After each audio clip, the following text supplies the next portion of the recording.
Hello and welcome to Member Musing, a podcast brought to you by the Middle East and North Africa Leisure and Attractions Council. You're joining me, Brooke Hall, as I talk to council members about the thriving MENA leisure and attractions sector. I'll bring you engaging dialogues on the sector, as well as highlighting pioneering products, thrilling offerings, and the amazing accomplishments of MENA-LAC members. I'm delighted to welcome Renee Welsh, CEO of Embed, to the Member Musing podcast. Renee, it's always wonderful to speak with you. Thank you for taking the time to join the podcast today. Wonderful to be here, Brooke. Thank you for the invitation. I'm looking forward to today. Now, we know that Embed is an award-winning technology provider for the overall leisure and entertainment industry. They're a mix of next generation IT and industry insiders working to, and I love this phrase, transform the business of fun. And Renee, you're going to tell me a little bit more about that today. You are the expert, so I'm here waiting, anticipating all the things you're going to tell me. With this kind of maybe not less celebrated side, but less understood side of the leisure and attractions sector when it comes to technology. Now, Renee, I know that the company has opened an office in Dubai less than a year ago. So I would love to start with hearing from you about Embed's overall journey, its milestones, as well as the company's mission now that you have that base in Dubai, its mission about the MENA region. Sure, sure. Well, thank you very much for that introduction. First of all, Embed has actually had an office here for over 15 years. We've been in the region for a very long time. I think people tend to say we've had an office just over a year ago because I actually relocated to Dubai with the CTO, Andy Welsh, just in October last year. But that's certainly not the start of our journey in this region, and the success we've had here has extended well beyond me actually moving into the region, but I'm very excited to be here. But to take a step back, Embed is over 20 years old, and we've been at the forefront of, we like to call it the business of fun. And I think that our marketing and our mission to transform the business of fun has really been interesting for me, purely from the perspective that I think a lot of the narrative and the wordsmithing that we've done to really elevate what we do in the industry is now used much more prevalently across the industry, which we love to see. We love to really look at how we can transform the industry in different ways. But we've been at the forefront of driving fun, driving innovation, and really shaping the industry. And I think in a world which has been transformed by technological leaps, which have been transformational for all of us, and also just evolving consumer expectation. Or certainly I am one of the last generations to not grow up with the internet. And you look at, the media and the just sheer volume of media that people consume these days, and customer expectations have significantly changed over the last 20 years of us being in business as well. So we are really proud to be a catalyst for change. We look for inspiration both within and outside the industry, and I'll talk about that in a little bit. But what we really want to do is ensure that we're making a meaningful impact on our consumers, on our partners, and on the operations that use our technology to power their facilities. So we really feel like we're in a privileged position because we get to work in an amazing industry with people that have been in the industry for much longer than I have. And I've learned so much from many of those pioneers of our industry over the years, two of which I have the privilege of working with and are on my board, Adam Steinberg and Malcolm Steinberg, legends in our industry globally. So it's a real privilege for me to work at Embed and sort of carry that legacy forward.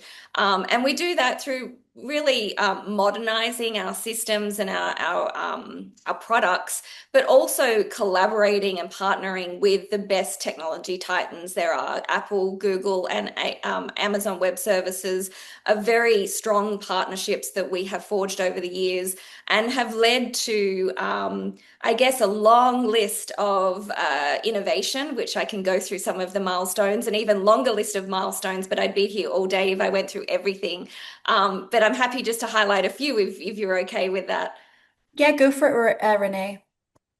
So one of the things I think is fascinating, I mean, I joined the business in 2017, but in 2006, I think just a few years after Embed started, they really confirmed their position, in my opinion, as the leaders in the industry by innovating and creating and bringing to market the configurable color glow technology, which is the reader you see on the games and the colors that sort of are configurable and glow around the outside. Now, that's an industry standard today, and that was an innovation that Embed brought to the market, which I think is just testament to the fact that it's been in our DNA since we started. And since then, we've launched a number of different initiatives. But if I sort of jump a few decades to 2020, we launched our mobile wallet product into the market. We won the AMOA Operator's Choice Award for that innovation. We worked very closely with Google and Apple to bring that to market, and it's used across hundreds and hundreds of operations today and by thousands and thousands of clients day, which is, something we're super proud of internally, and that continues to gain momentum and traction. And then we followed that and backed that up in 2022 when we launched Stats, which also was an industry first. It's our business intelligence platform that we jointly developed with Amazon Web Services, and it provides the industry snapshot real-time data that they can access anywhere, anytime.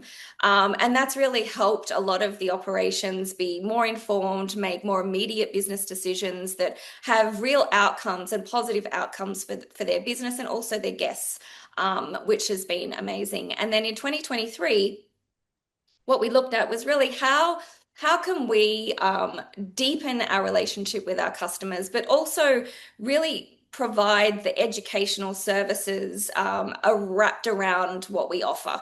And so we launched the Embed Success Squad, which again was a first of its kind. I think you start to get the theme that we like, being the innovators and the first to market with some of these initiatives.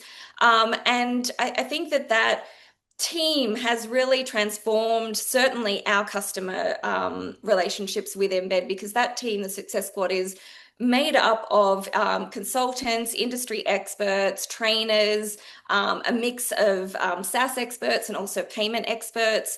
And it's there purely to ensure that our customers are getting the most out of the technology and out of the Embed solution that they've subscribed to and that they use every day, and maximize their effectiveness, drive revenue, increase profitability, and all the things that, a system like ours should do.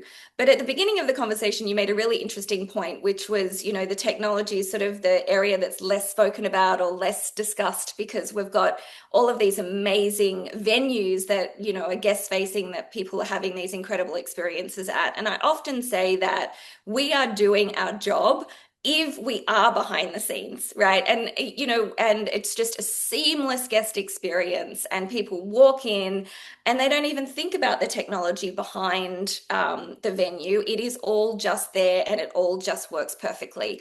And that's what I think is, really important to me, is that we're in the background and we are powering these venues seamlessly. And so, yeah, that's sort of a little bit of an insight into our milestones and our legacy, and certainly our focus on innovation. I was actually wondering whether to ask Renee how you felt about kind of being in the background, and are you happy to just, see everything working, smoothly like day to day, but also I guess giving a venue something new and exciting to work with and to elevate their own operations, which you've answered that question. But actually, I have a new question now. Can you tell me a little bit about the collaborations, or how it is like to collaborate with, tech giants or just huge uh, brands like Apple and Google, as you've mentioned, and how do those products come about? Is it you get to hear about these exciting um, opportunities and products from those companies, or do you have the idea and you pitch that to these tech companies and you kind of work on how that can support the leisure and entertainment industry without maybe giving any secrets away. But I just thought that was maybe some insight you could give. Absolutely. I would say that it's a mix of both. I think that, as I said before, technology is evolving at such a rapid pace, and has been for many, many years. And so we obviously intimately understand our industry and our clients' needs. We work in partnership with our clients very closely to co-create and to think and ideate on what would enhance the guest experience or streamline the operations. And so we come to those partners with ideas ourselves, but equally, given the pace of technology innovation that they're going through, and they've got much bigger teams than we do focused on this day in, day out, and research and development, they also bring, and we have workshops with them regularly to understand what they're working on. And some of it is not relevant to our industry, right? Some of it sounds good and it sounds like really exciting, but at the end of the day, it's not going to move the needle or really have a meaningful impact for our industry. Whereas others that we do decide to bring to market do have an impact. And I think we've got very specific, clear criteria of what we will and won't bring to market. And it's not just to get a buzz and to have cool marketing. There has to be substance behind the product. It has to, be true to our mission, which is to and ease the business of fun, and really look at, does this product increase revenue? Does it have an impact on operational efficiency and driving down, costs? Does it increase, profitability? Does it make the consumer experience much more streamlined and enhanced? So there's certainly criteria we will look at and assess technology through that lens to make sure that it is relevant for our industry. But to answer your question, is a combination of both. And then what we decide to move forward with, I'd say, is a collective partnership and decision between our technology partners and us. And their involvement in that is also varied. Sometimes, like in the case of stats, they were heavily involved in looking at that because we have terabytes and terabytes of data to go through and make sure that the stats and BI dashboard was relevant to our audience.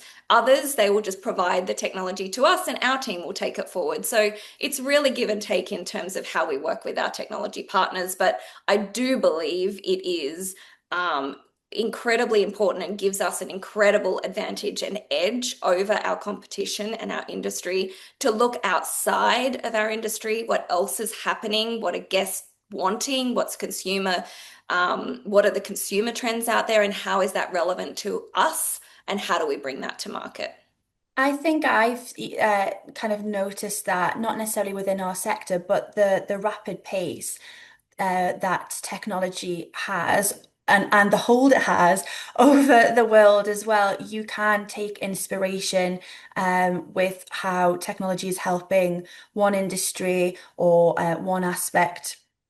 And then bring that into it's a little bit scary as well how much of a hold tech has on our lives, but obviously like yourself and your team who are right in the center of that world, also very exciting for you. And I love how you mentioned there, you basically Embed, gives a bespoke service to its partners, and we see that a lot more. I see that a lot more with the people I talk to, suppliers, manufacturers, designers. It's being very bespoke to their clients, but also uh, making shirts relevant to a region as well. So kind of coming to our MENA region, you've said there you've been here for a long time now. So actually you'll have seen the shifts that, Absolutely. and uh, you're, you've been in the industry for a lot longer than I have, Renee. And my experience is only really here in the MENA region, or my kind of childhood experiences back in the UK. But perhaps the trends have shifted, have been a greater shift here in the MENA region, growing, from the ground up and then moving quickly to sit aside the rest of the world, but then actually now trying to surpass that as well. So I would love to, hear from your perspective and Embed's perspective, how you see technology in general, but of course your own ecosystem playing a role in what we see now in the MENA region. We're seeing more competitive socializing, we're seeing more immersive experiences. Is that something, that you're seeing Embed become wrapped up in?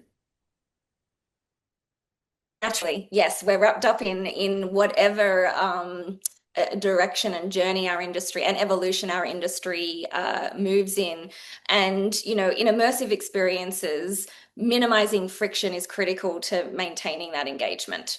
And so through our technology with our RFID wristbands, our cards, our mobile wallet, it's really allowing guests to play games and move fluidly between those experiences, be they, an attraction, the food and beverage areas, retail, without interrupting, I guess, the guest experience, and also interrupting that experience with the handling of cash as well, which is a deterrent. So I think that the shift is something that we have seen coming for a little while, and we've anticipated. We've certainly been investing heavily in our core technology, as well as the new modules that I mentioned before, like our mobile wallet and stats. We're also really investing heavily in our bookings module as well, which is the entire e-commerce piece. Because the way I guess we look at our technology is in three parts. It's pre-visit. So how do we engage with the meaningfully before they arrive?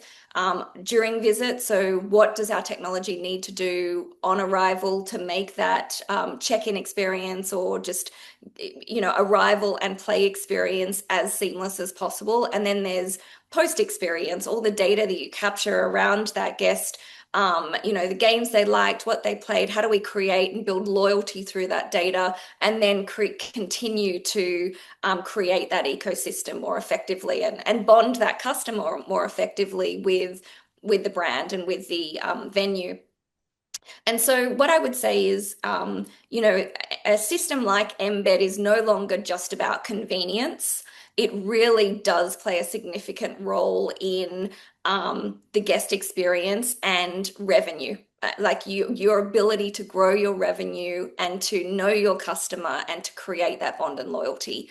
And that's the key benefit, I believe, of using a system like Embeds, and something that we are incredibly good at when you use our solution for those purposes. So our role will always grow and evolve in the industry. We're not a company that just says, oh, well, we've got this great product, we created it 20 years ago, this is what you use. Technology just doesn't work like that. And if we were like that, we would be out of business within the next 10 years, even 5 years. Because you have to maintain and evolve with the industry, with the consumer, and particularly in the MENA region, which was part of your question, is what we're seeing is these mega projects that are sort of mini entertainment suburbs, effectively. That there's a lot of complexity in those type of projects, and the technology that we integrate into and that we support, because Embed's a piece of that, right? We're not the entire solution for a mega project. So it's very important that we've invested heavily in looking at how our ecosystem is modular in its design, it's flexible in its API integration capabilities. It's capturing the right data at the right time and being able to integrate into other BI dashboards or broader financial systems. And so the complexity around what our solution can do is incredibly powerful for the type of businesses that we're seeing evolve, particularly in Saudi Arabia, the UAE, and Qatar. And also then when you take it down a little bit further, we also have a lot of single site operators that use our solution as well. So it's so flexible that it's enterprise grade, but we also can work with, a single site operator and help them grow into a multi-site operator, which we have actually done many times, and we love seeing that happen. I love the phrase ecosystem, and actually have in during this discussion, Renee, I'm more thinking about like a body, uh and the system, how we keep ourselves alive with all our organs. The brain is very important, the blood, the veins, and I can see Embed, being that support underneath, and you keep operations going, and sort of without that, an operation would probably wouldn't be able to exist, to breathe, and like you say, to give, the ultimate guest experience. So I think it's a lovely phrase that you use. Um, Still on the MENA region, with your time here, and maybe more specifically here, you just said you've moved within the last year. I'm sure you've been enjoying the various leisure and entertainment offerings. Is that kind of your R&D? Of course. Yeah. But Yeah. more in terms of the business side, are there any specific things you could comment on, nuances, that you found not challenging, but just interesting about working within the MENA region as a tech provider, or just a provider in general? Yeah, of course.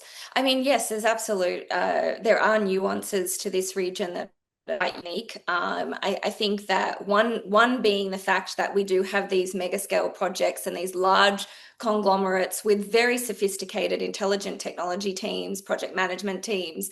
And so the ability for our system to be enterprise grade and to have the flexibility in our ecosystem that we do is very critical, because you've got deep integration requirements. You've got very sophisticated and mature loyalty platforms as well across this region that we need to be able to facilitate. And so our ecosystem can do that with ease, which is very important here.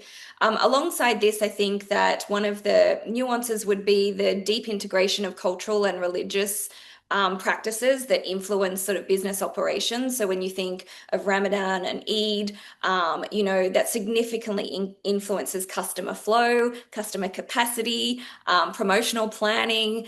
So all of that needs to be built into a solution like ours, including multi-language, multi-currency, at a very basic level. And so businesses that are able to do that and that form the right partnerships to fit these realities are the ones that thrive in this region. And I think that's been a testament to our success, and the fact that we work with some of, the biggest brands across the region, including Majid Al Futtaim, Veltmeyer Group, Salah Entertainment, and a lot more across this region. And so we constantly look at that. Another nuance I think that's interesting about this region that we are definitely aware of and are looking at is really the government's influence, particularly again across the UAE, Saudi Arabia, and Qatar, that are pushing smart city initiatives. The governments here are very digital first, tech forward governments. And so those frameworks and the infrastructure that's being built around those smart cities, even down to fiscalization and other elements that are prevalent in other parts of the world as well, are really important for us to know about and to ensure that we're facilitating those as well. Particularly aligning that with the entertainment industry and just broader digital requirements that come out of those. And then, of course, you have the extreme climate conditions that we have here, which what that means, I guess, is that indoor entertainment is prioritized. And so it's super important for us to be able to ensure that our technology has high levels of uptime. We can deal with, those periods of time where you've got massive amount of customers and the flow of those customers, and the ease of support many customers in your venue at one time is there. And so, yes, adapting to these dynamics and offering, multilingual platforms, flexible deployment, flexible APIs, as I said before, and culturally sensitive UX and UI designs, which we also do, is critically important to be able to keep pace with this industry and support it effectively, and also meet the customers where they're at, which is really important. There's some great insights there, Renee. Thank you for that.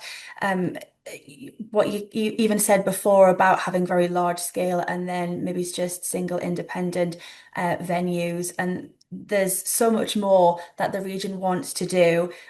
So I'm sure it's fun and difficult at times, just personally and within your team to keep a track of all of these things. And that's exactly, why Minalic was created to give that education side, but have experts like yourself sharing whether it's on a podcast platform or in an article form or in just, conversations at industry events and sharing those experiences, and 10 years, 20 years down the line, there might be different insights to give about the MENA region as well. And we're always excited to see it grow. And I'm excited, actually, as I'm sure you are, as the tech provider, to see what more technology can do. I mean, I don't know if there is anything crazy new to offer right now in tech wise and within the leisure landscape, but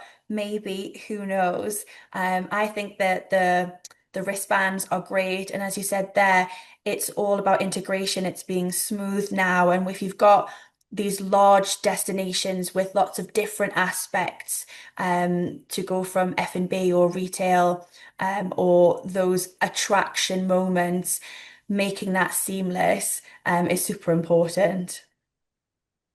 Yeah, look, I think it's critical. And of course, I mean, I certainly think in a few years' time, we'll be sitting here talking about something completely different and some new technology. I mean, AI is definitely something we're exploring. Without a doubt, it is going to impact our industry. And so we're looking at, again, through the lens of our criteria, how we can utilize that to increase revenue, decrease operational overhead, and increase profit. And I think that there's some exciting opportunities there that we're exploring. So watch this space. There'll always be something new and innovative. And I'm excited about what we can achieve together with our clients, particularly in this region. Yeah, I'm super excited about the next couple of years, even just being based here. It's been a fantastic conversation, Renee. I would really love to just ask you one sort of final question just before we go, and maybe it's just a couple of things you could share with us. But as a female CEO in a space like tech and leisure, which are industries that have traditionally lacked gender diversity, have you what's your journey been like in a very small nutshell?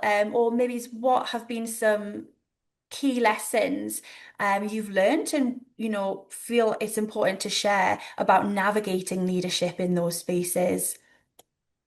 Yeah, of course. I feel like there's probably four key areas that have been powerful lessons for me. The first is that representation matters. And it's not just enough on its own. It must be backed by structural change. So at Embed, we've made gender and cultural diversity a priority.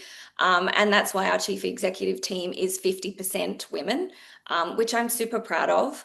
But another key thing layered on top of that is that it's really important that we have allyship and shared accountability. So gender equality is not just a women's issue in business, and it's an imperative. And so I have been incredibly fortunate to work with male colleagues like Adam and Malcolm Steinberg and Daniel Dempsey on our board, and also members of our executive team, Andy Welsh, Kashif Ahmed, Michael Lopez, and now Rob McMenamin, who are actively championing inclusive hiring and leadership development in their teams as well. And so without that, we're not going to have or see the level of diversity that we need to see. And so that's super important. I've also learned that authentic leadership means showing up fully. I think as a young leader, in the beginning of my journey, you try to emulate other people and you think you've got to be more masculine. And certainly a lot of the female mentors I had in my early years were much more masculine in their approach in a world that is dominated by sort of male executives. But I've really found that that doesn't work for me. And what works for me is that I need to show up as a woman, as a mother, as a leader, as a human being, and just be me. And trying to pretend to be anything that I'm not is inauthentic. And it also doesn't, I think it just shows an outdated stereotype. And so what I've found is when I'm authentically me and I show up as myself, and sometimes, that's tears and all if, I've had a really bad day or something's happened, but just to be authentic with my team and certainly my executive team has given them the permission to then lead in their, I think that's what has built our culture, and we've got an amazing culture within Embed. And I feel like that's a big part of what we've been able to create here at Embed, certainly since I've been in this role. And then finally, I think I've come to believe that success has no expiration date. I feel like life gets better with age for me. I'm more, I'm more wise. I know, my worth. I know my stuff. And so a lot of people don't follow a linear path in their career. And so their strength lies in their lived experience and in their wisdom. And so, we celebrate that through initiatives like Women at Embed and our International Women's Day campaign, where we highlight amazing women that work across our industry. I'm only one of them, but there are some amazing women doing really incredible work across our industry globally, you included. And so I think that having this platform is been great. But yes, I feel like I'm only just getting started. And so yeah, let's continue to push forward. And like I said, there's no expiration date for success. I think you're a fantastic role model, Renee, and I've had such a wonderful conversation. I wish it could go on for longer. Renee, thank you so much for your time today. I know you are a very busy woman, and there are so many exciting things going on at Embed, so I greatly appreciate you spending some time with me today. I encourage our audience to discover more about the amazing work that Renee and the Embed team are doing, including their products, services, and industry initiatives. You can find this and more on their website. Make sure you are also following their social media channels as well as Minalax to hear the latest news from the company alongside other regional news and insights from Minalac. Audience, thank you for joining me once again for another episode of Member Musing. I'll be back soon for another enlightening conversation on the evolving MENA leisure, entertainment, and attractions industry. Goodbye.